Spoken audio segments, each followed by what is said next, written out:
May all the work we do be joyful, blessed, and in service, in a good way. Namaste.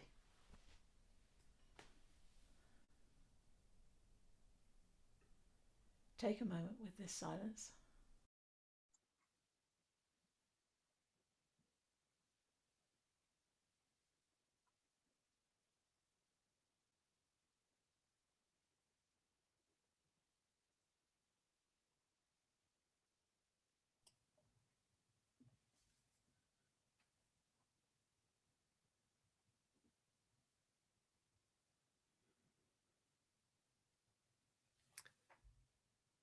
Thank you so much, Claire.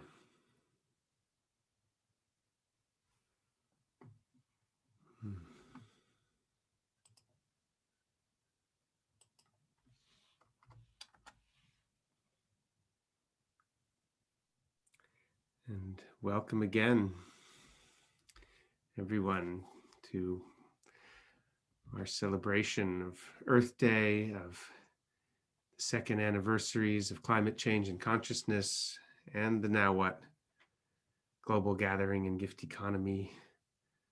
So happy to be here with you, Stephanie,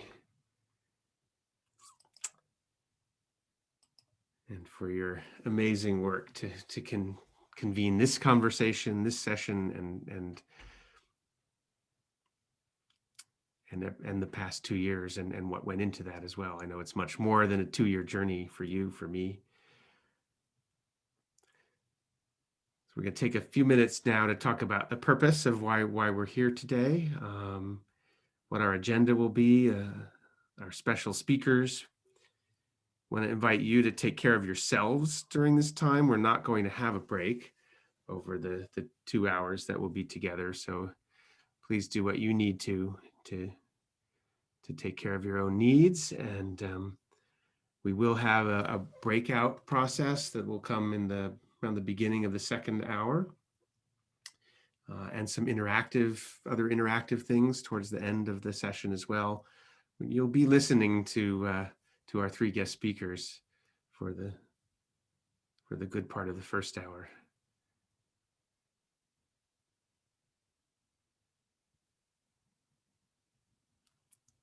Stephanie, you want to say a bit about your intentions in calling us together? I think you really were, as so often, you really are the prime mover in this, and Now What is riding your coattails.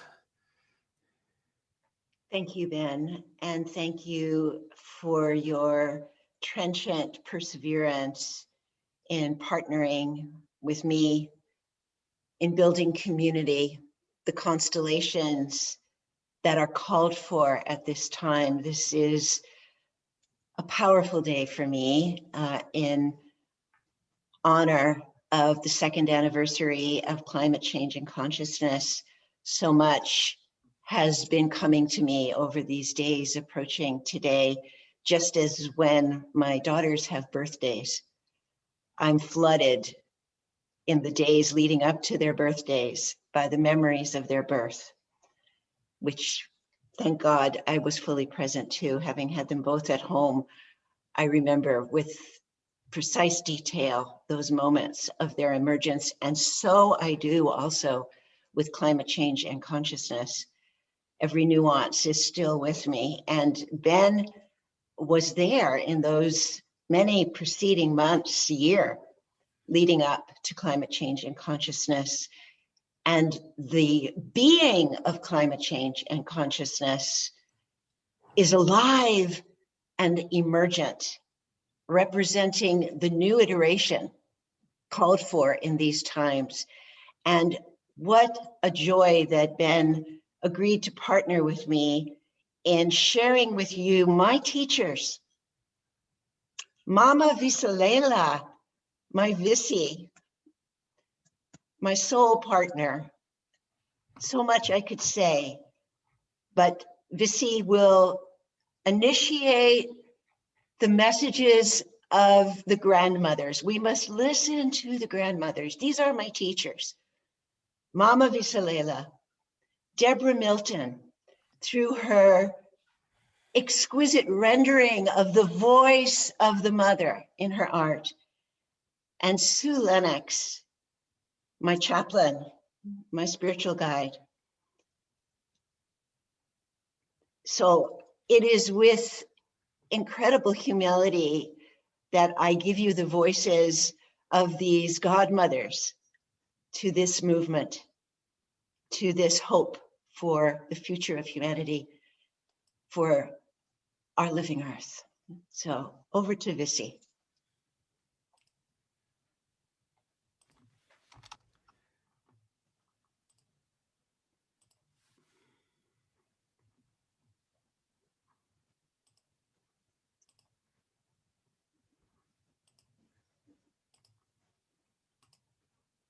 Whoops. There she is.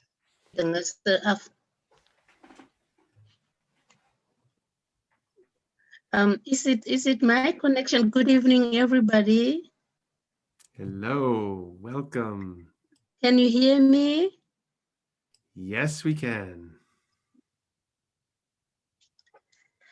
Wow. Okay. Good evening, everybody. I am very much humbled today, especially coming out of a birthday on the 20th, celebrating gift of life. What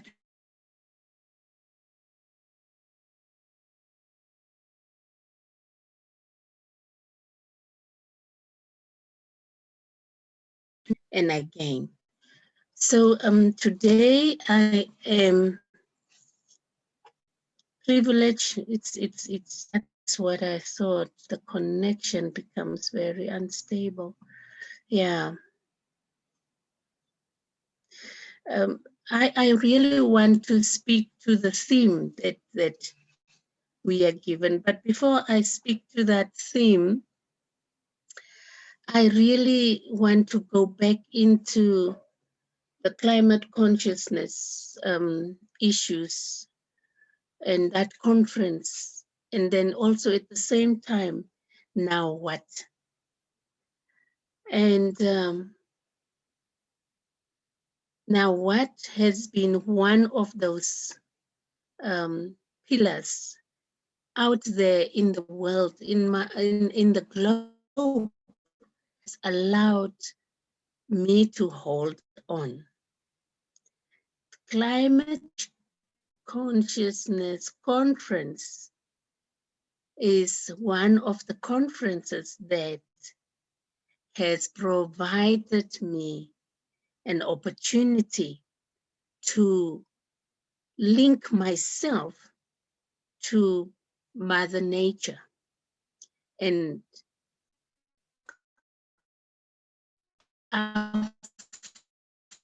affirming my existence and affirming. So after such a time when I am reflecting back, and our theme is crisis.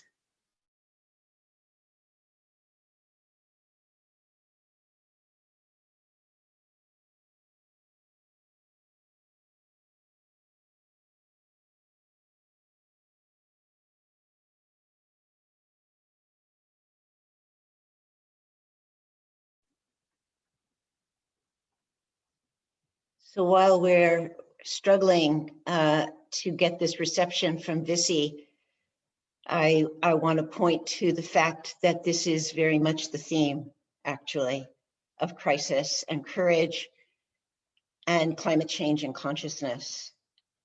The ways in which our brothers and sisters in Africa are handicapped with poor connectivity has been a theme that we've certainly been dealing with in our collaboration with Oz Green, Youth Leading the World.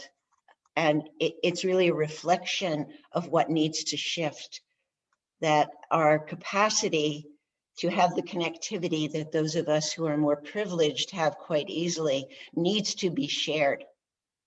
This is a major issue as climate change and consciousness wants so very much to steward the youth in Africa and throughout the world. But Africa in particular and other places in the global south have this basic struggle of connectivity. And the funds to alter that are hard won and thus far hardly available. And this is an obstacle that we face in every juncture of this effort to be inclusive, to share generosity. We're really impeded, handicapped, disabled frequently by situations like this with Visi. So the fact that it has come in here feels emblematic to me. Visi will come back in. Visi will not give up. Visi will be back with us. That's the nature of courage and crisis. I know that just like I know I'm here right now. So let's move for the moment to Deborah and come back to Visi when she's able to regain the connectivity.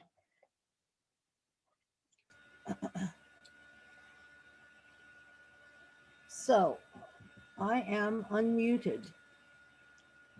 So everyone, it's such an honor to be here and to know that I'm in a clan of people who care about life on this planet.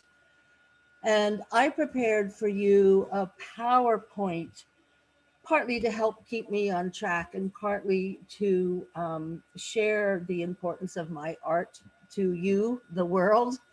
And I start with honoring the amazing title of this conference. And you're going to have to, whoops, I forgot to screen share, didn't I?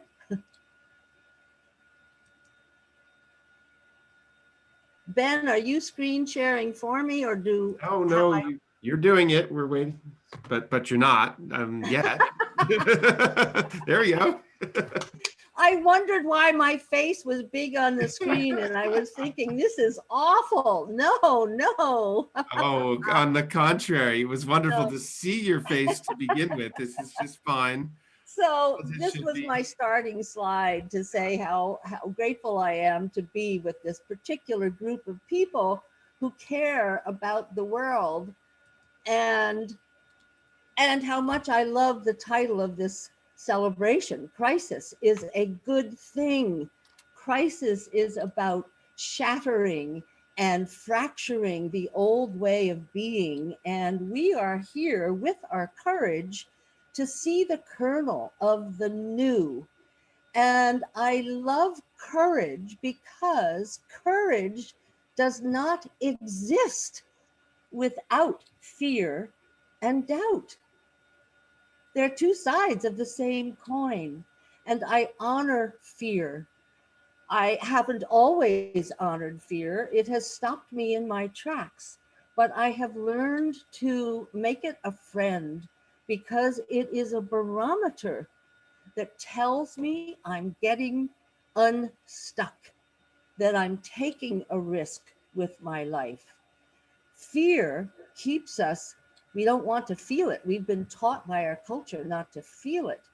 And it does have bad consequences, such as freezing or fleeing or fighting.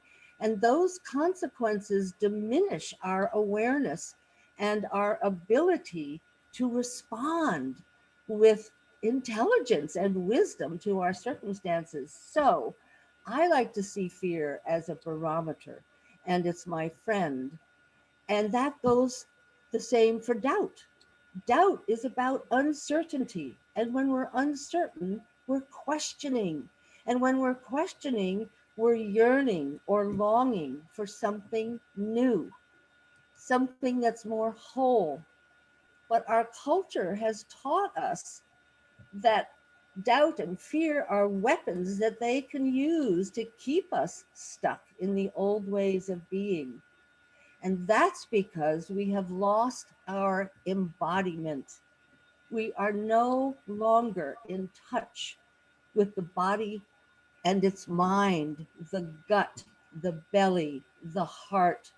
All of the intelligence in our bodies has been disconnected from our head brain. And our head brain is also more than one way of being. It's the instinct and the intuition and our intelligence and our whole brain. Both hemispheres are so important. So it's about learning how to be embodied again with communication through our neck and our throat and our spine with all the aspects of being human in our bodies. But our culture has tried to straitjacket us. We need to reacquaint ourselves with our inner moral compass. to develop meaning from the stories we tell ourselves, and to recognize that as we grow and develop and mature as a human being, our stories shift and change. We can make new choices. We can learn from nature. We can be humble. We can recognize that we belong, and we can learn from our ancestors. We can learn our traditional blessing practices that are global. Every single one of our cultures, I bet, had a blessing practice that both helped to relieve the anguish of loss and also helped to give back to the world in gratitude. And if you're interested in learning more about that practice, Catherine LaFond and I will be teaching a new introductory series beginning on May 4th. You can learn about that later. But in the meantime, when we're little, when we are youngsters, we can't help but be influenced by all that I say there. A cross-legged little straight-jacketed young woman in a 3-year-old's body didn't want to be that. She wanted to be this. But I was contained by my East Coast culture. I couldn't imagine the possibilities of change, of choosing to think differently, until I moved at the age of 40 to Montana. The Western wild culture was very different from my Philadelphia suburban East Coast American culture. Everything changed.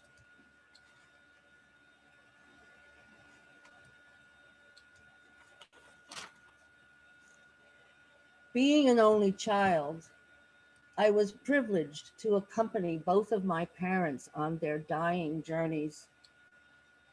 And I learned a great deal about fear from them. In my dad's case, he told me about 3 weeks before he died that he regretted now never being able to know if he could have been an artist. I shrieked and said, "What? Why didn't you try?" And he said, "I was afraid I would draw a stick figure and people would laugh."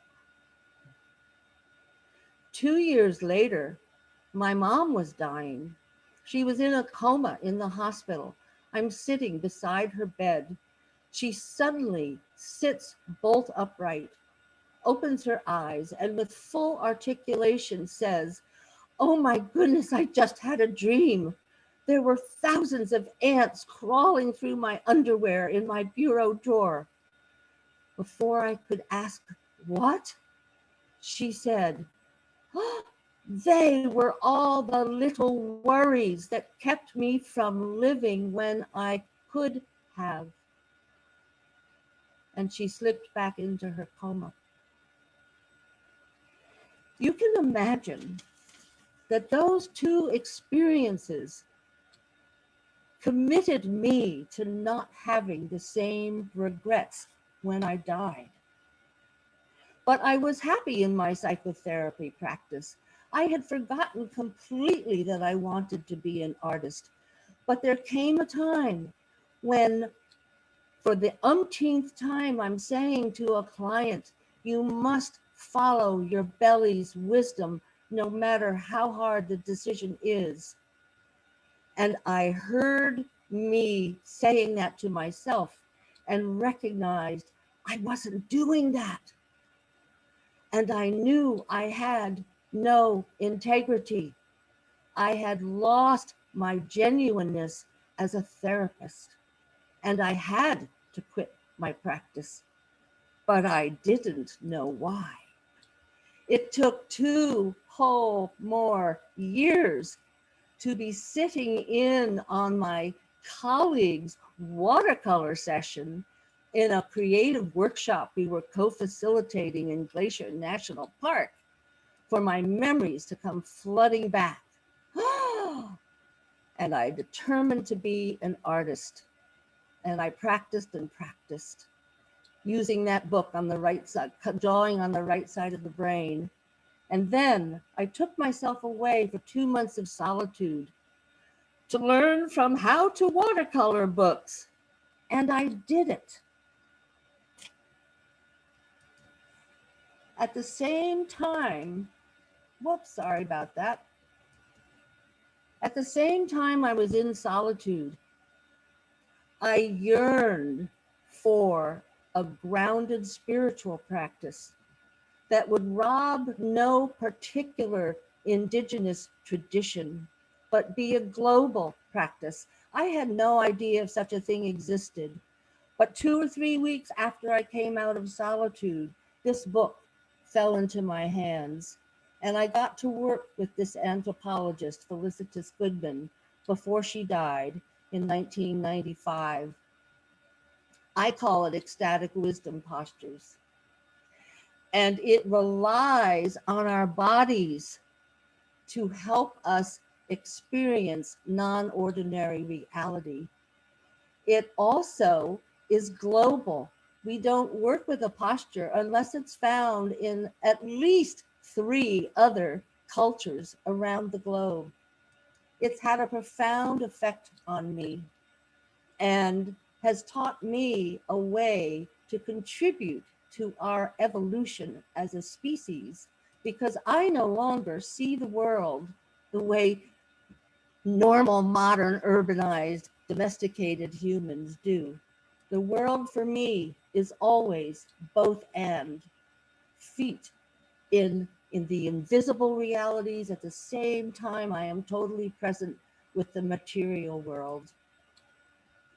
And so we all can contribute to the evolution of humanity as well as ourselves and our culture, because we have the power of choosing new stories on which to rely. We also have the opportunity to choose to focus on the debacle and the horror or the miracle. And when my own fears and doubts rise, they're small compared to the big choice I made to become an artist, but they still arise. I have no stability in the traditional sense of economic security, but it doesn't matter because I call on faith. And I don't mean faith of the religious institution nature. I mean faith in the power of prayer and blessing to be responsive to the invisible energy that's all around us, the consciousness that's all around us. It's faith in non-linearity and tipping points and sudden shifts. It's faith in belonging to the web of life and knowing that my small life does affect the web, for good or ill, depending on how I choose to live. It means having faith in the non-dual nature of life. And finally, it means having faith in revolutionary love. And I realized as I wrote that note to myself that love is like the wind and it's like gravity. It's invisible, but for its effects. Thank you so much for listening.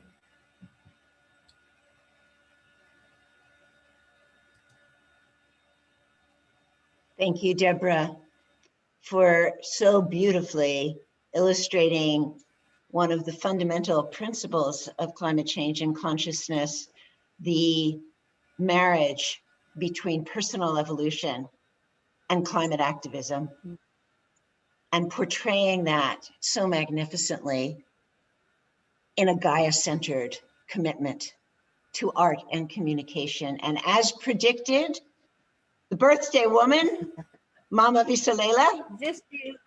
has returned. Woo, woo, woo, woo. I knew I could count on that.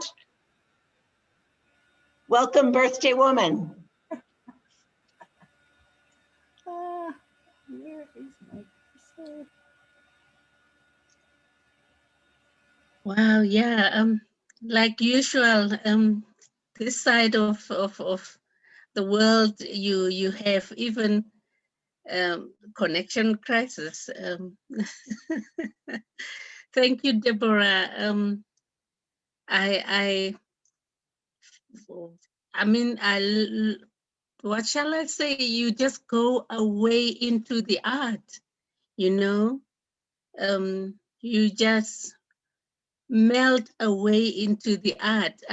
You look at the pictures, and that's what makes you to melt. The story is so beautiful. So let me also just take a few moments to really say, I am coming from a background of struggle and of finding a way of a life for people and for myself in my country. I am in Namibia. That's the country where I am from. But I think we have just celebrated last month, 21st of March, the 31st anniversary of independence. And as a woman, I just have 4 or 5 times opportunity to go into the ballot box and make my choice.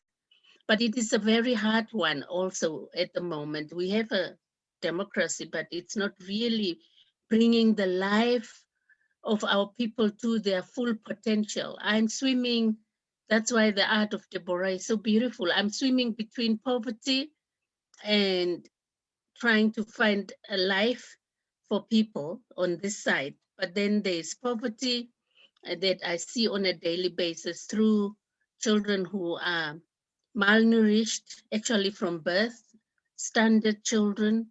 I see little girls who are selling their bodies at age 11, 12, already knowing how to dress up, whereas they would dress up dolls, they instead dress themselves up. And I'm coming from women who don't know how to deal with themselves, who are having their own trauma of being mothers at age 16 and not even able to take care very well of themselves and not loving their own being. And in all these are crises. And then this time around, we have something that I call in my native tongue, Tamapes. That's now the COVID. Tamapes is when you don't know an insect in nature. You say it's a tamabe. So you don't know it until you get to know that insect to give it a name. You'd refer to it as a tamabe. So COVID has come and people have been frightened and people have been asked to distance themselves from each other. And also people have been informed that they cannot bury their death before they actually saw their families dying. And so when the families died, everyone, doesn't matter that I have treated them, have been given the label of COVID. So grieving has changed in our society. We are people who come together to sit around the house when death is announced, and we mourn together and we share about the life. Like I would love to share about the life of my cousin or the uncle next door. That has not been allowed, and it has created its crisis in its own. I think COVID has also come with restrictions. And now in the country, you are asked to put on a mask. So you have a new name. Children have called it satanize because you sanitize. They call it satanize yourself, and they call it camouflage yourself. That is when you carry the masks, they say camouflage yourself or come and satanize yourself. Can you imagine? You are constantly called to come and satanize yourself, you know, when you have to sanitize yourself, then you become very afraid. How can I satanize myself? To be referred to as a Satan, it's quite scary. But then this is the crisis that we are in. How do I look at these crises that I am in and that people that I love are in and the citizens of the land is in? So what I did really, not knowing about COVID, was 2017. After coming back also from the climate conference, climate consciousness conference, I found solitude in nature more stronger. I usually am there, but that was much more strong. The loving, falling in love with nature. I didn't know that COVID was coming. So, but I spent time in the rivers. I spent time on the farm. I'm living in the city, but so I went to go regularly to the farm, and I spent time in harvesting natural medicine when the seasons provide them, like in the rainy season, which was what has happened after I returned from the conference. We were blessed these 2 consecutive years with rain.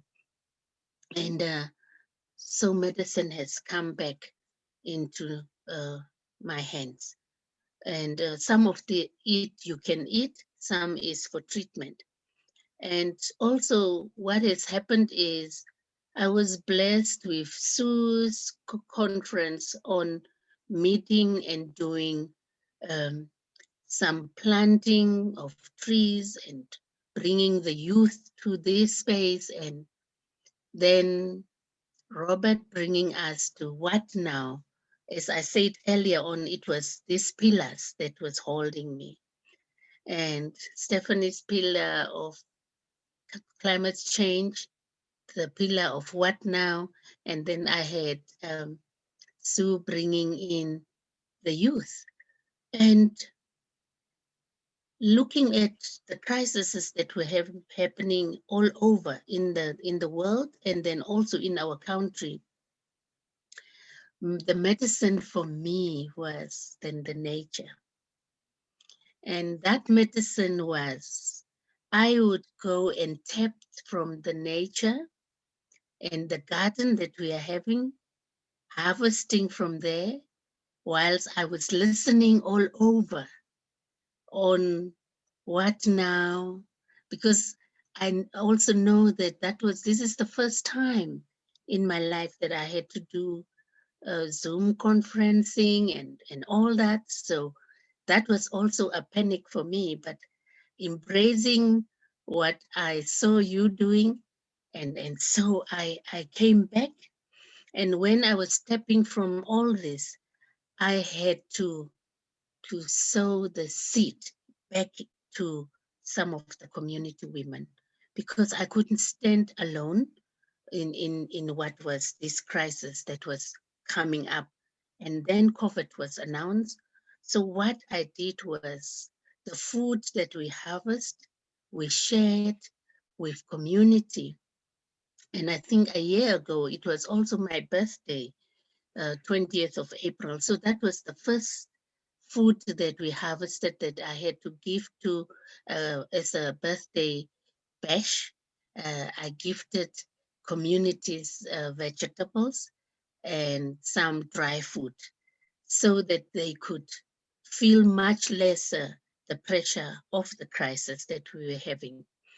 And now this time around, I led with other women. We have created around 12 community gardens at the moment as we are speaking. And I just encourage women to go and plant, even if it's a backyard garden or in the rural areas.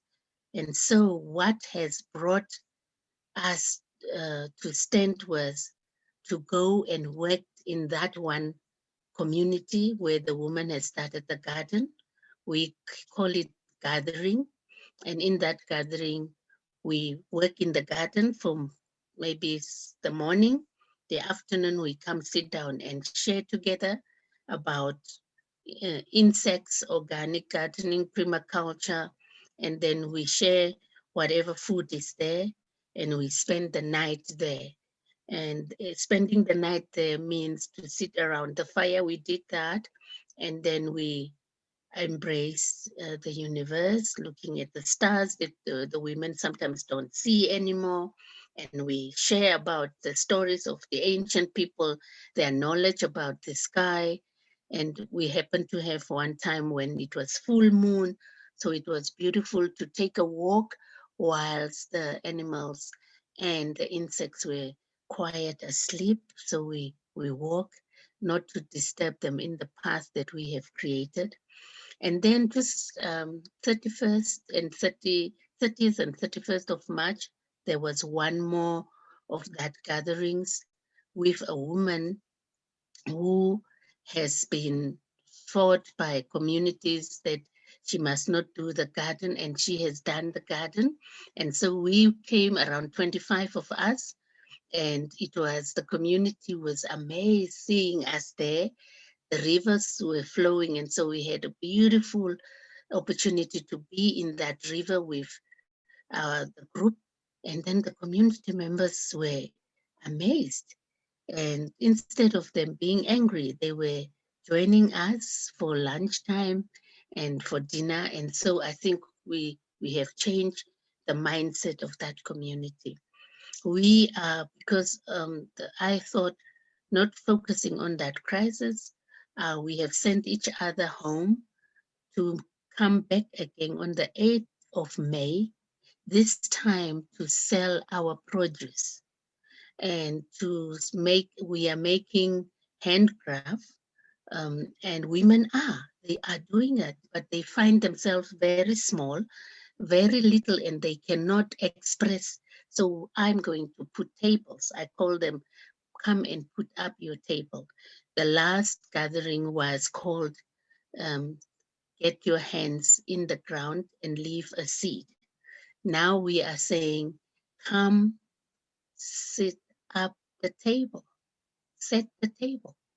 And setting the table means bring your produce, bring your harvest, bring your traditional medicine, bring your crafts, and let us sell to each other. So these little inputs are to listen to our feeling and touching of the crisis that is happening, the fear factor that is happening amongst ourselves, and the violence that is happening, the rape that is happening in our community. We want to lessen that and bring more positive elements in the lives of women, and also at the same time discuss as a team collectively about the issues that are happening with us. And this is what we are doing. I think focusing on the crisis is a good thing, but if you spend too much on that, it is really killing the inner spirit. It is killing the energetic field that you could connect with, and it is killing the creativity that you can sprout out with.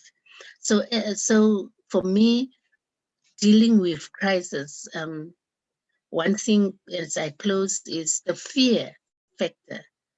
When COVID, for example, was announced in the country, with so much media, my sense was I will run to the farm.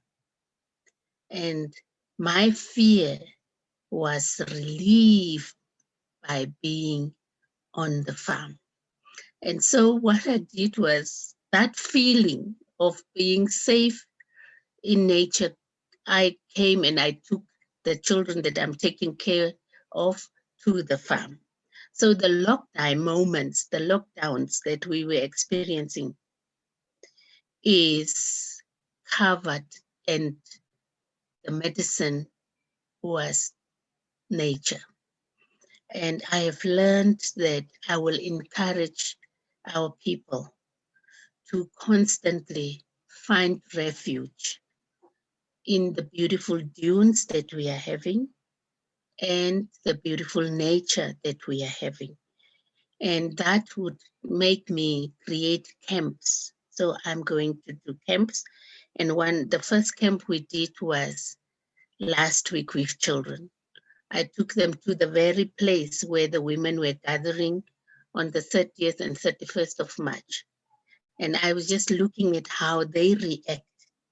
And it was beautiful to see them swimming in the river, running around, and for moments embracing that as their medicine and as their refuge.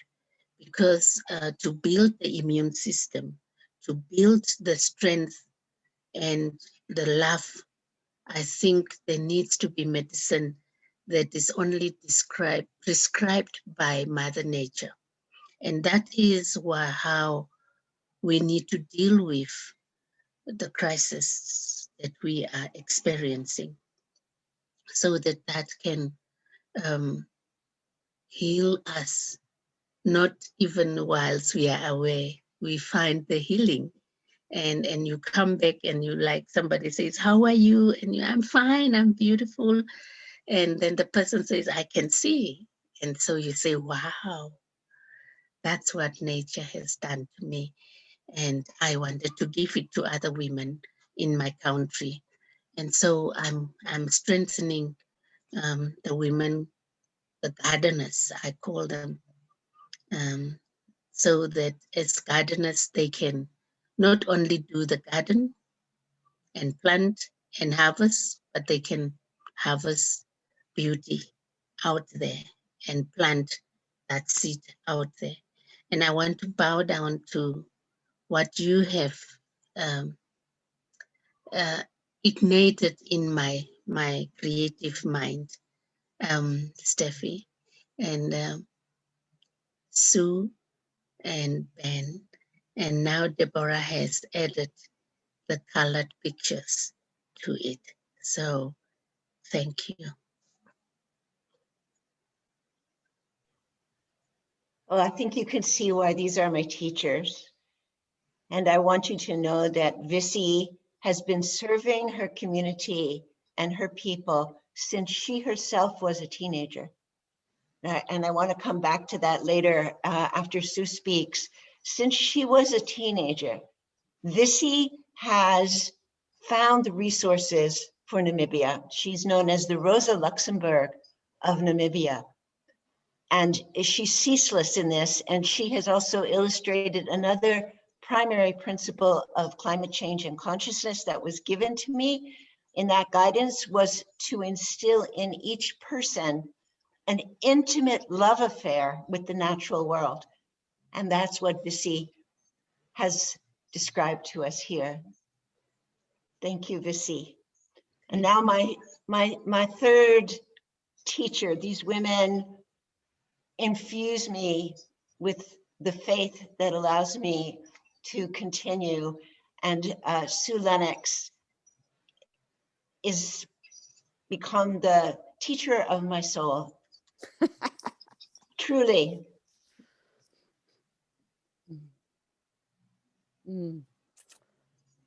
Blessings, Stephanie. And I'm sure many of you will identify with this.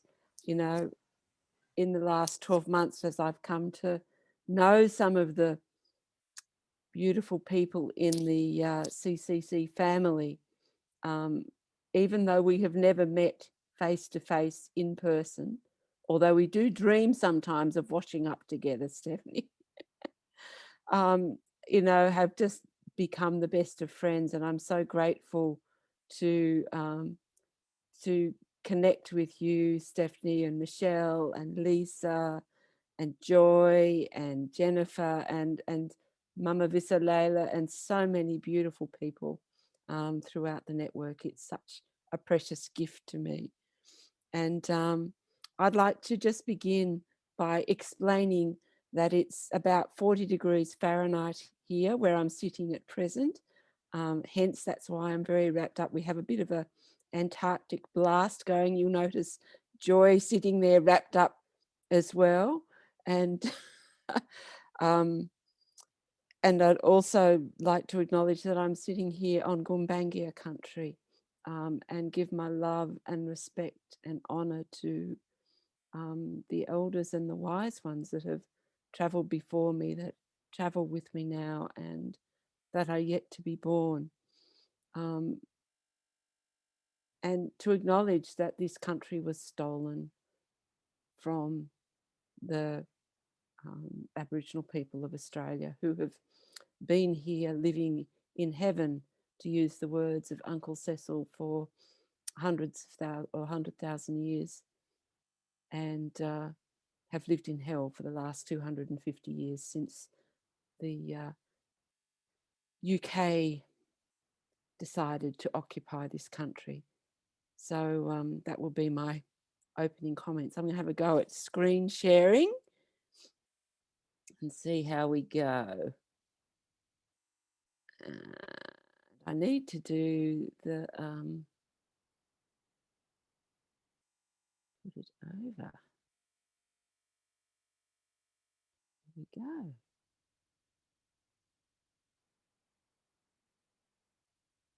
There. So here in Australia, or here in Bellingen, where I live on the mid-north coast, about halfway between Sydney and Brisbane, I live here in an off-grid, simple home. Off-grid meaning, independent renewable energy sources and water sources and waste systems and food growing. And I live with my beautiful extended family. So I have the delight of having my grandchildren and adult sons and their families here with me. And what a blessing it is at the best of times, and how essential it is at the worst of times. So crisis and courage, 2019, August, the fires began, and they burned in our region for 5 months. And for 5 months, we lived with horrific levels of smoke and with the daily threat of these huge fires coming and taking our community, our forests, our homes from us.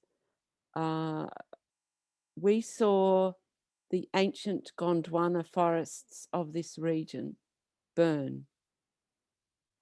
These are rainforests that don't burn. And it changed us to see this happen, because we realized that, we had gone through the hottest summer, the driest on record, and climate change was no longer something that was happening in other parts of the world. It was right here and right now. So this is our marching orders, friends. Limiting warming to 1.5 degrees Celsius remains possible, but only with rapid, far-reaching and unprecedented changes to all aspects of society. So in the shortest time possible, our role on this beautiful planet is to redesign the whole of the earth. And this role is something that we each need to adopt. We cannot rely on our leaders. You know, the Australian government has been abysmal in their adoption. We've gone from being leaders to being recognised laggards in this space. And, you know, so particularly for the Australian community, this concept of community-driven change is absolutely key. So I'd like to tell you a little bit about the story, about how Osgreen began, and then a little of what we're doing at present. I had to laugh, Deborah, that we share 1992 as a year of birthing. So that's an interesting note in time. And, you know, my role as an activist began as a 15-year-old in the early 60s, late 60s, early 70s, and the peace movement. And when I went into teaching, I thought that I would bring peace education with me. But I found, to my horror, that as I began to talk about the big issues and challenges in the world, like nuclear proliferation, like apartheid, like the war in Vietnam, that the young people that I was working with would shut down rather than engage with it. And I said to myself, as a young first year out teacher in 1976, how do we face up to these challenges and find new ways of living if we can't talk about them? So the starting point for me for that journey has been that search for how do we find ways of being with this and moving to create the world that we need. So I found myself teaching on the northern beaches of Sydney during the 1980s. And there was a massive pollution event. And this is our local river or lagoon that's leading out to the Pacific Ocean here. Massive pollution event that led to be tens of thousands of fish lying dead on the water. And my young class, my Year 9 class, I was a science teacher, was absolutely heartbroken because we'd begun a program to rehabilitate this waterway. And I said to them, how do we change our community so that this will never happen again? And I was able to ask that question because the day before this happened, I'd had the privilege of going and doing a strategic questioning workshop with Fran Peavy, an absolutely amazing and wonderful social activist from California, who I met through the Heart Politics Network here in Australia. And that's another network that brings together social activism and, spiritual practice in the one thing. But what happened when I asked this question, how can we change our community so this will never happen again? I saw this group of Year 9 students, 15-year-olds, come up with the most amazing ideas, 100 of them in the space of about 20 minutes. And we went, well, we can't do 100 things, but we could do 3 or 4 things. What would you like to do? And so they voted that we would begin a program of going out and interviewing the 1,500 businesses in the industrial area around the school, that we would start testing the water quality ourselves, which meant we had to learn the science of water quality testing, because we needed to be able to speak to this. Unfortunately, our local council told us that this pollution event was a natural event and don't be worried about it. And we knew because we'd seen with our own eyes horrific pollution, and it was no way that it was natural. We decided we'd continue our regeneration work along the edge of the river, and the kids also decided to make a video. And the thing, this is a picture of them out interviewing the local industries. The thing that really struck me, 2 things in this process over the next 2 years as we did this, is I saw these young people have a huge impact on their local community. And I realized that young people are very effective educators and motivators of adults. And at the same time, I saw these young people change from being shy, and they led this. We had to role play phone conversations before they would pick up the phone and make a call. To within 6 months, they were standing on national television and speaking with clarity and passion about what they were facing. And I realized that these were two of the keys, that the questioning processes and other things that I'd grabbed together, and this youth-driven change, actually taking action. This was the key that I was looking for. But what happened next was way beyond anything that I had imagined in my journey. The video the kids made got a UN Media Peace Prize. The school was made into a centre of excellence in environmental education, and people started to come and look at what we were doing. And we were invited to go to India to help with the Clean Ganges campaign. And in January 1992, my husband, my beautiful late husband, Colin, and I headed to India, parked my children with their grandparents. And I met for the first time this beautiful river Ganges. I'd never travelled outside Australia. And this journey showed me what a privileged and protected life I'd lived up until that point. But I also had a remarkable sense of coming home when I arrived at Tulsi Gut in Varanasi. That quite surprised me. So we took with us a whole lot of water testing equipment, and for the first time actually measured what the pollution load was in Mother Ganges. This is a full colour photograph, just to give you a sense of what that's like. And we trained about 50 local volunteers in how to measure river health. And in particular, we measured the fecal coliform levels. Fecal coliform are the bacteria that live in the gut of warm-blooded animals. If they are present in the water, it means there's poo or sewage in the water. We were getting readings of 50,000 up to 5 million per 100 millilitres of water.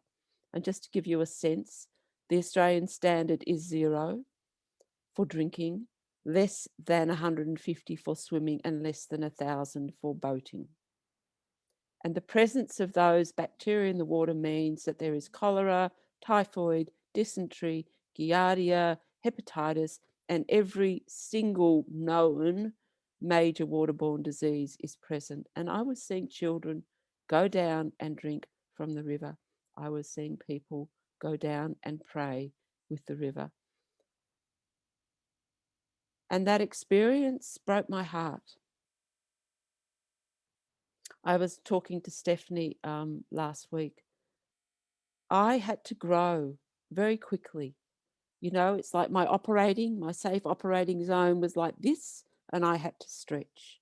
I had to stretch to be able to be present with this pain, which for me was the first time I'd experienced such horror. But that stretching actually also creates the space for much greater joy in life.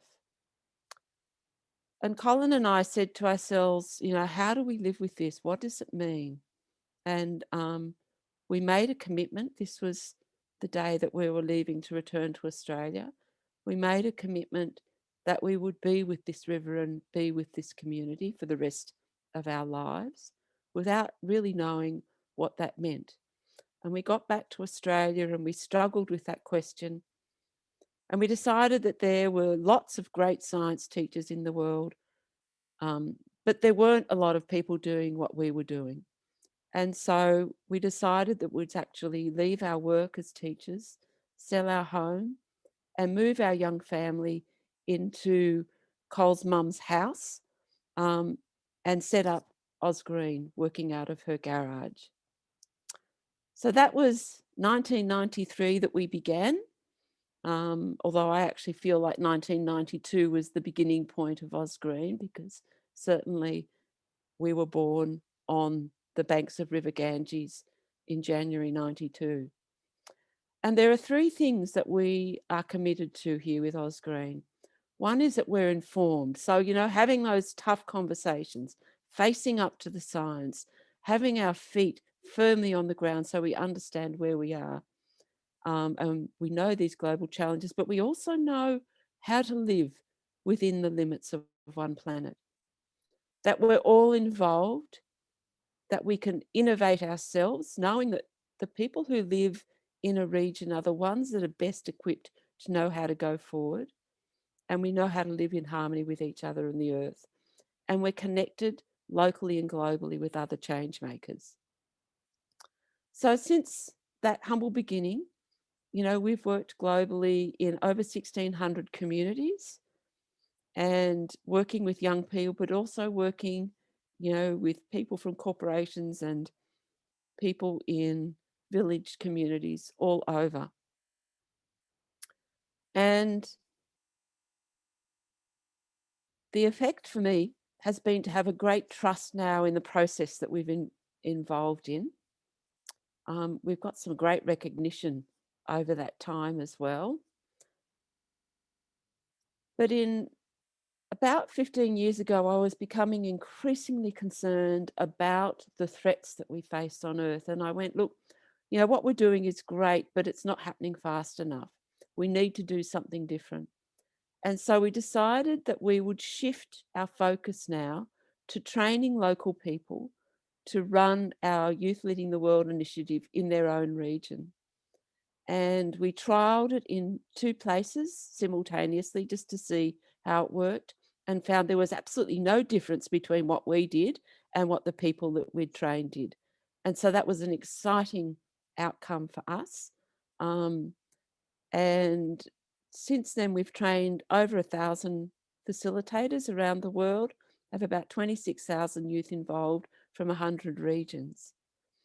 And for me, this is the stuff that gets me out of bed every morning in doing what we're doing. What COVID meant for us is that we had to take our face-to-face programs completely online, and we developed global online youth congresses. And this, I think, has been something that has been of absolute magic that we have been able to weave together, Stephanie and Michelle and Lisa and Jennifer, is bringing together young people across the world on a shared platform to face up to the challenges that we have before us and work out how we can carry ourselves forward. So this is a bunch of young people that have just completed the first face-to-face forest camp last Thursday and Friday here in Australia.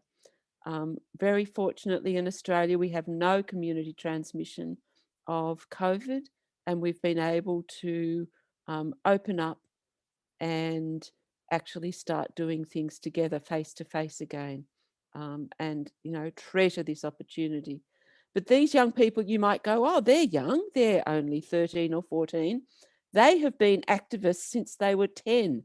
They're just about to jump onto their 3rd or 4th iteration of action plans. And the thing that really struck me that I wanted to share was we had local Gumbaynggirr elder come and have a heart-to-heart talk with the young people before we began. And this is reflected in their top 5 concerns of that extinction is driving a loss of local knowledge and local culture, First Nations culture. So they had that as right up as their biggest concern. Lack of political leadership, familiar anyone? That consistently comes up as a big concern. And I just wanted to share their vision for the future. We live in harmony with each other and the earth, with respect and love for Gumbaynggirr, knowledge and culture. We protect the diversity of life. Our leaders are actively paving the way to fairer futures. Our forests are being restored and protected, and we have all adopted one planet living. So let me quickly tell you just 3 stories of some of the wonderful people that have been involved. Norma in El Salvador. when she was doing facilitator training, there was a massive cyclone, typhoon, I believe you call it, in running through Central America, and 2 of the young people in her village were drowned in that. And she went, I need to do something to create a safe place for children to come. I have no money, but I have my own home. And so she turned her home into La Casa Verde, the greenhouse. And it's a safe place for children to come. And when they come, they learn about growing food, and they make beautiful art and jewelry and things. And, you know, during COVID, it's been important, but they've also had, you know, more major weather events there. This is Nick, who's on the right-hand side.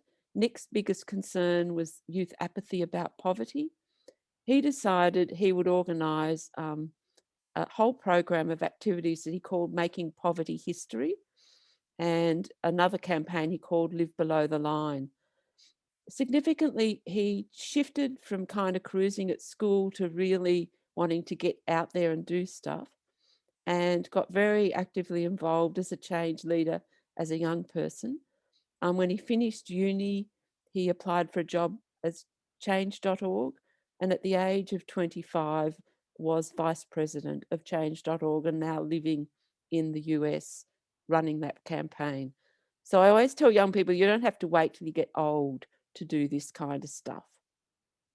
Vanessa, one of our wonderful facilitators that launched the program over 15 years ago, tried a lot to influence politicians, but realised that they were not listening to her. She was a young woman. They would not recognise her voice. So she stood for election and became the youngest ever elected member of local government here in Australia. So I want to finish just on what have been the keys, just 3 keys that have really helped us to achieve what we've done. The first one is that we're vision focused, understanding that the future is not a place we're going to, but a place we are creating. The paths to it are not found, but made, and the making of those paths changes both the maker and the destination. The second one is that we need to embody the change ourselves. We need to be the change, that Gandhian philosophy. So we need to make sure that we, in our own lives, are living within the limits of one planet. And the third one is that we're focused on creating tipping points. We work quite deliberately with the group we call the innovators and early adopters. And how do I know who they are? They're the ones that show up, the ones that are in the room. And the role of this is to get to the point where we will create a tipping point when we have 16% of the community switched on. We don't have to get to everyone. There's no point in working with the laggards. Focus your energy where the energy is, and that's how change can accelerate. And I just want to finish by talking about resilience, because in all of these regions that we are working in, there has been horrific crises happening. Most recently in the floods in East Timor, our partners there are on the ground, and they were the first responders being able to get aid out to communities that were cut off by the floods. With the Nepal earthquake in 2015, our partners over there, the South Asia Foundation, again, because they're on the ground, they were the first responders. They knew people and were able to get out. And both of those communities, they were also able to share with us and the global community what was happening. Likewise with the volcano in Guatemala in 2018, our partners there, Project Ceres, were the first responders. So as we do the work that we're doing, what we're doing is we're knitting the fabric of our community. And it is that will help us all to find the courage that we need in this crisis. So thank you all. Ben, and Steffi, I thought I'd talk about the Resilient Communities program at the end, if that's okay. Yeah, I want to thank you so much, Sue, for this revelation of one of the principles of climate change and consciousness, which was given to me again at its inception, to prioritize the voices of youth along with prioritizing the voices of our Indigenous elders and leaders and community activists. And I want to let you all know that Sue will be offering a wonderful free informational event on April 29th. You'll get the information about that on building resilient communities. So that will be an opportunity for all of you to tap into the incredible inspiration that Sue offers on such a practical level in working wherever you are in building resilience in your communities. And I also want to point out how my three teachers all have demonstrated the evolution that they go through personally, listening to their guidance and following it into new iterations of how they manifest how they are to be of service in their unique ways in the world. And that is a segue into the breakouts that I think are necessary in terms of all of us participating in this. You don't want to do this? Can we do a 2-minute somatic practice, Stephanie? Oh, that's a great idea, Ben. So we do let's have a question, right? And this practice is going to be a way to tune into our bodies. We heard about that from Deborah for sure. And it's part of the whole embodied activism focus that you're bringing, that this is kind of a launch for, Stephanie. So our question for you to tune into during this time, brief time in your bodies, and then we'll be talking in small groups with one another. How is what you've just heard tapped into your own well springs of courage in the face of crisis? How has what you've just heard tapped into your own well springs of courage in the face of crisis? And I will share this image. It's not letting me do it in the full screen mode.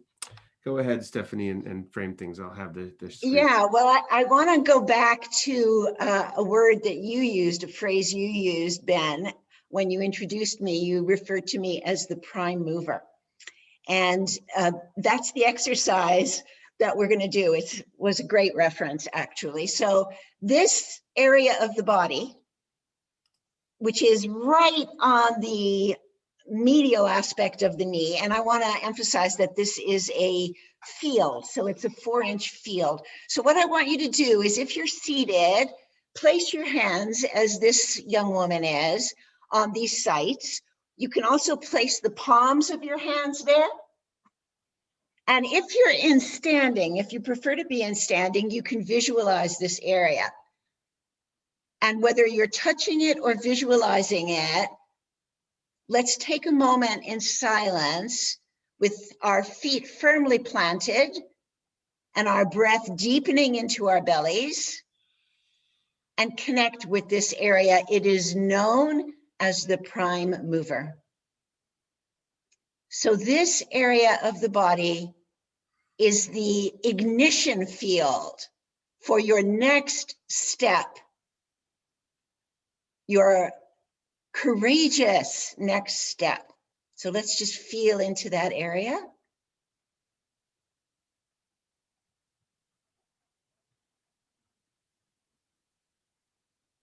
Let your attention expand so that the entire field is reached. And if you would like, you can do this even as we continue into the breakouts. Play with actually taking your next step. Let yourself take your next step. Play with the movement of your next step, and that step into the unknown. Let yourself take a step into the unknown, knowing that you know how to do this. Just as Deborah, Visi, and Sue have taken steps into the unknown, one step further than you thought you could go, into the mystery. Play with taking that step and let that field turn on to support you. Thank you. So we'll go into breakouts now. You should be in groups of 3 or 4. You'll see an 11-minute countdown, and then you'll get a 1-minute warning, and use that final minute as well. Don't click the blue button, just let yourself be brought back automatically. We'll paste the question into the chat again.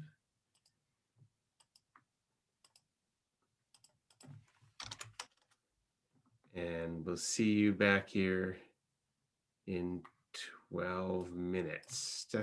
Here we go. Stephanie, oh, here we go.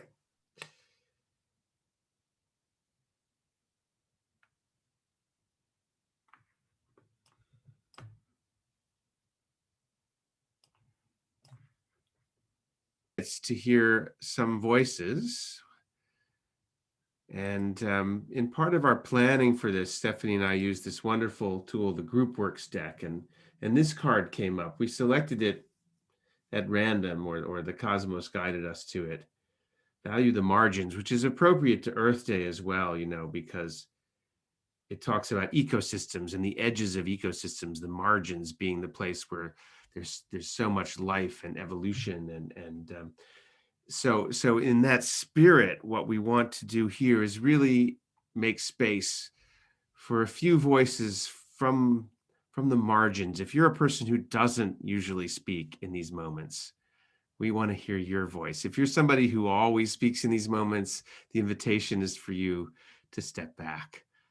But we need to hear some voices that aren't heard often. One of our greatest challenges is who's not at the table. And this is a very privileged space. I think everyone who's here in some way, embodies that. And yet we also all are connected to the margins in different ways. So I invite you to unmute yourself and share briefly. We have about 5 minutes or so for this piece to try to honor our overall time commitment.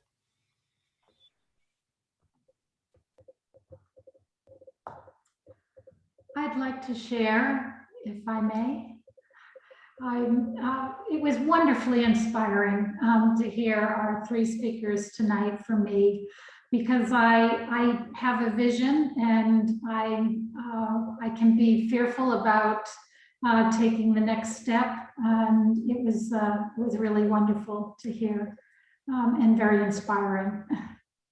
Thank you.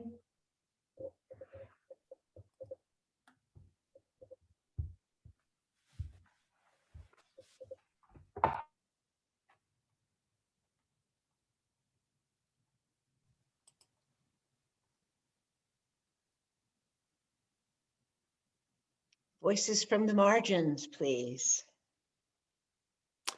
Or maybe you want to speak for the people that aren't here. That could be an invitation as well.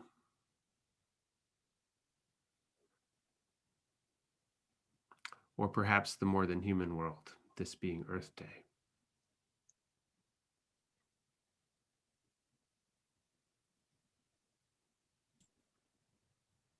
I will share briefly then. We had a lovely conversation in our breakout room, Stephanie and Harriet and myself.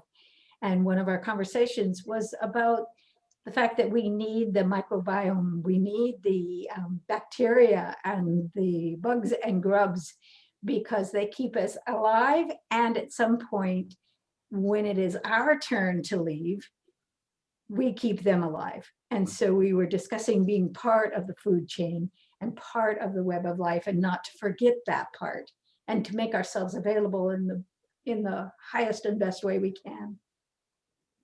Just continuing on that, I was in the same meeting, and to begin talking about death and to integrate the awareness that we're all going to die and choose how we want to die. And I'm exploring putting in a green cemetery on my land in Maryland. And I'll begin talking about dying, living in such a way that we have a good death, and that we recycle our bodies and give the stuff, the gift back to the earth, all that we benefited from. We were born of Mother Earth, nurtured by Mother Earth, and in the end, giving our bodies back to Mother Earth to be eaten by the bugs and grubs and worms and beetles in the soil, with flowers and trees growing out of our bodies, and to return our bodies to the cycle of life and think of ourselves as food for the bacteria and the beetles that live in the earth, and life coming out of our deceased bodies. It's kind of somehow full cycle. And when you begin to think about it, people say, oh, that's a good idea. But most people haven't even considered it, because the dominant for the last 150 years, we've been embalming bodies with chemicals, or burning them and putting all that smoke up into the air in not a very good environmental way. And it just may be one of those ideas whose time has come. And a lot of people are going to want to have a natural burial when their time comes. It's a good thing to be thinking about, and increasing the demand for green burial sites.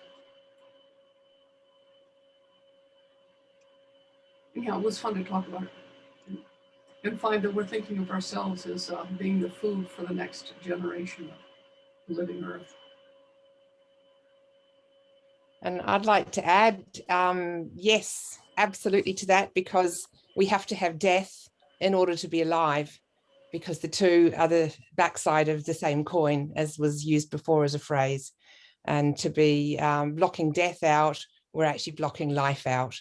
So I absolutely agree. But what I'd like to do is to send out a shout to the universe, to the absolute intelligence that is everything, to all the men that are balanced, integrated, motivated men who are not with us today, so that they can join us on this journey. Because if we look in the room, we're a room of women, and there are a lot of men out there with big hearts who have shifted their consciousness, who are no longer stuck in the patriarchy. We need to be walking side by side. So let's send out a shout to them that they come and walk side by side with us too. Thank you.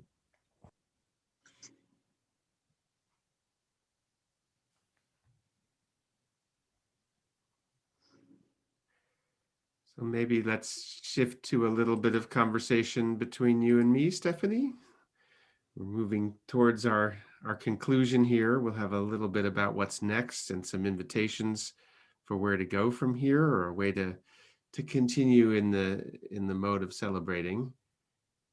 And I would add grieving too. It seems to me the two go hand in hand, and that we certainly need to make space for grief. And in that note, often things like this begin with a land acknowledgement. That's become a standard practice. And as a global gathering, we're all over the place, and I'm here on Pagusset land, but I thought, what about acknowledging also the land that provided the raw materials, the precious rare earths, for example, and then the metals that allowed all the devices we're using to connect now to be built, and the terrible suffering and price that's paid by the communities, the people, the land itself, to provide that privilege for us. So I want to name that as something that's been stolen. And Stephanie, we thought we'd just, instead of our giving talks, we thought about that, but we thought we'd have a little conversation. We're running a bit behind our plan here, but just a few minutes to check in together and reflect. What's showing up for you in this moment? What's showing up for me is a teaching I received from my chaplain, Sue Lennox. I think it was just yesterday. We were having a conversation about many things, but in part my tendency to get very agitated and feel overly responsible. That's one of the things that comes up for me in the face of crisis. And Sue said something to me that, thank God, is staying with me. And she just brought in the word separation. That if I'm agitated like that I'm in separation. And that has really permeated the cells of my body. And I am leaning into never being in separation, so that even when this enormous grief that is constantly present in our world right now, because we're losing so much so fast, if I can lean into that experience of not being separate, I think that will ease me effortlessly out of this agitation. So that is with me right now. And the other thing that's with me right now is youth. This collaboration that we have between CCC and Youth Leading the World. And I want to mention this because it keeps resonating with me. We just turned a corner here in America, just a tiny step around the corner of racial injustice, which is part and parcel of climate injustice. It's all the same fabric of injustice that we have to extricate ourselves from. And we turned that corner in large part because a teenage girl filmed the murder of George Floyd. A teenage girl stepped into the unknown. She did something that frightened her. She was horrified, and she filmed, even though that was threatening to her to do. And it feels to me that that's what we're talking about here. We're talking about stepping into the unknown and doing something that scares us because of our commitment to a larger world. And she is a girl who came out of the margins. She wasn't a star. She stepped into being part of a constellation. And that's how we meet crisis with courage. We're scared while we're doing it, but we stretch the way Sue talked about stretching when she met Mother Ganges. That's what's with me. Right. And Deborah talking about befriending fear and uncertainty, right? Courage and fearlessness, it's not the absence of fear. I learned that some time ago. It's not being controlled by our fear. But even a step beyond that, I like befriending it. I think there's something powerful to sit with. And this idea of the constellations and connecting to the margins. I guess as I think about, 2 years in, we've been working at this in our own parallel ways and supporting one another. And I think that we're at a moment now where we're ready to try to reach out more, that getting a sense of our own identity within the constellations that we've gathered and what our capacities are, that takes time. And we can't serve others until we know who we are. And that is trickier at the collective level than the individual level, to be sure. And so that's my wish for CCC, for Now What, for all the different groups that we're working with, including finding, I think what you've modeled so well is grounding the work, is connecting to people like Sue that are working on the ground, or Mama Visolela, and Now What has its own possibilities for that as well. So that's my wish for us going forward. And maybe speaking of going forward, we take just a couple minutes each to talk about what's next with in the context of Now What, with your offerings of embodied activism. We have the Resilient Communities offering. I'll say a little bit about what else is going on in Now What. We have some requests of all of you to consider, and then we'll have a closing song from Vicki Burke, who's stepping in to offer that. So you want to tell us about embodied activism, Stephanie? I can put the link to the blog post into the chat here, and that has a lot there. So I think we can be fairly brief and rely on some of the work we've already done. Thank you, Ben. Yeah. Email this all out to everyone who registered for today also. Yeah. The Embodied Activism series is an extension of the commemoration of the 2nd anniversary of climate change and consciousness. And in these workshops that we partner with Now What in offering, we are providing the tools that give you that grounded, trustworthy voice to do that stretching that I was just talking about in a variety of ways. So through yoga, through actually activating your voice, your true, authentic voice. One of the workshops that I'm doing with Claire Hedin, you have the opportunity to, in a safe environment, do that stretching So thank you, Ben, for partnering with CCC yet again for making these resources available to larger and larger groups of people. You're very welcome. Yeah, it's well, now what wouldn't exist without CCC. So it's always a delight, and there's a lot there on the blog post, which is part of the website. I've just put a link to.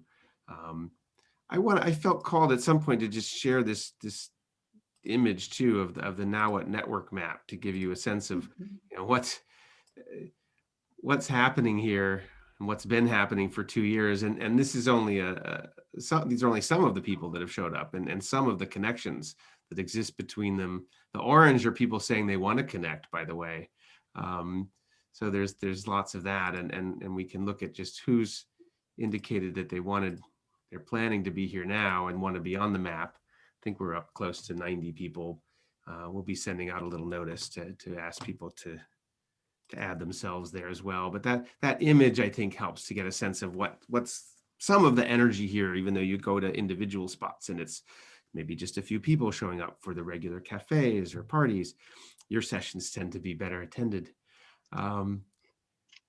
There's more I could say. I don't want to carry on. I just want to encourage you to go to the Now What website, read the invitations blog where the embodied activism series is mentioned. I think we'll highlight the Thriving Communities project there as well, to not go over time today by going back to that, but we can put a blog post up about that and share the detailed flyer that Sue has created.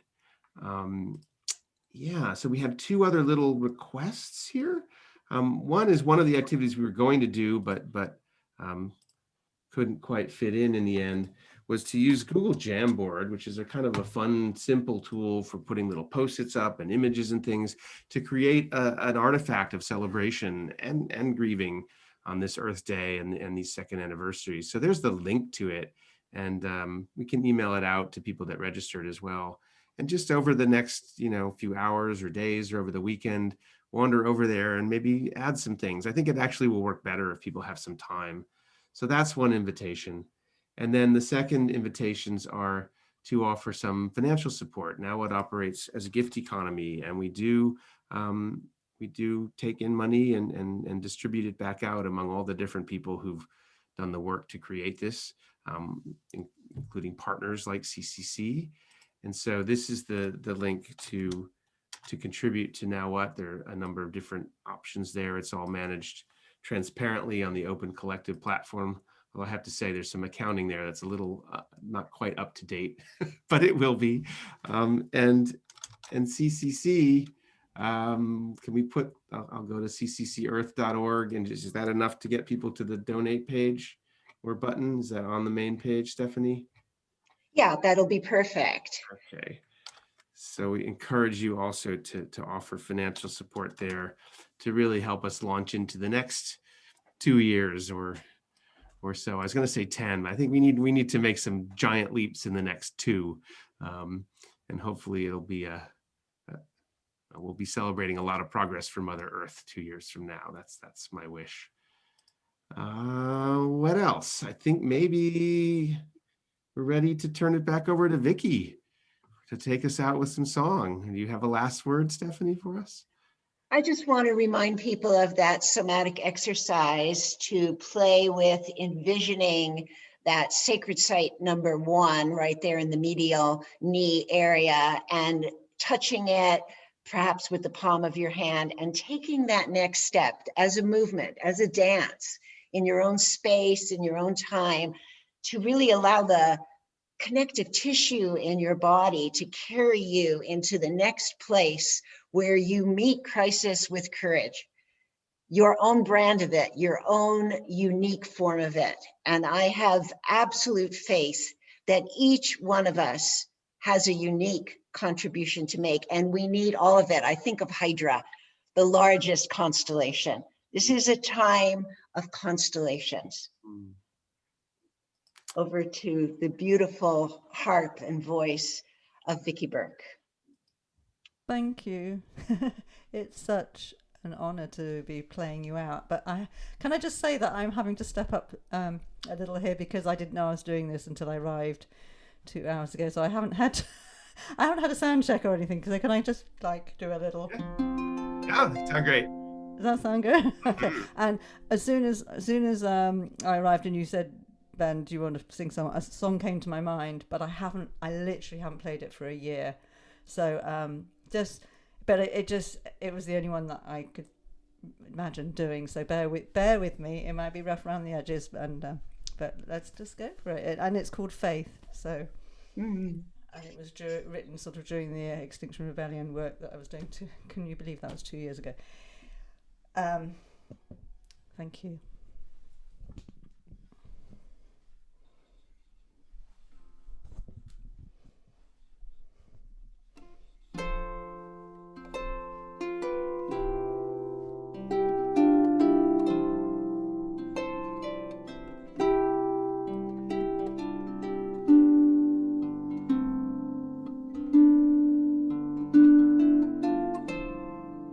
Wake up, you sleepyhead.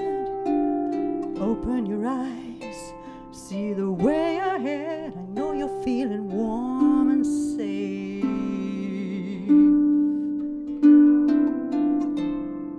but blinds need lifting,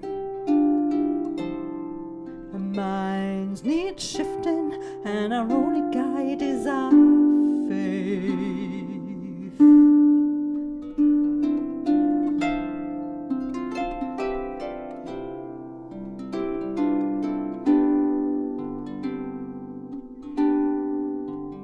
Have you ever held something in your hand, so close to the end, like a castle in the sand, with the tide creeping in? Did you want to bring it back from the edge, like a jumper on the ledge doesn't know they're sleeping? I'm a woman with love in my heart, so much to give, but don't know where to start in a world that's dying. I'm a woman with faith in my soul that we can stop this crazy train if we let go control, so we can start flying. We can start flying. Just one step for this human nation. A leap of faith will be our salvation. Now I believe. I believe.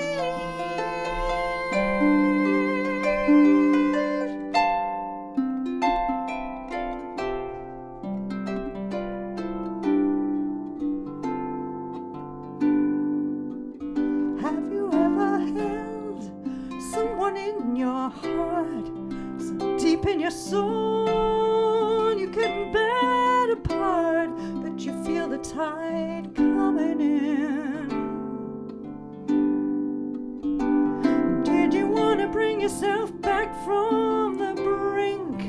You knew the way ahead, you'll swim or sink, but you feel it's summoning you on. I'm a woman with love in my heart, so much to give, but don't know where to start in a world that's dying. I'm just one woman with faith in my soul, but we can stop this crazy train if we just let go control, so we can start flying. Faith keeps my soul from crying. Faith keeps me strong, keeps me carrying on.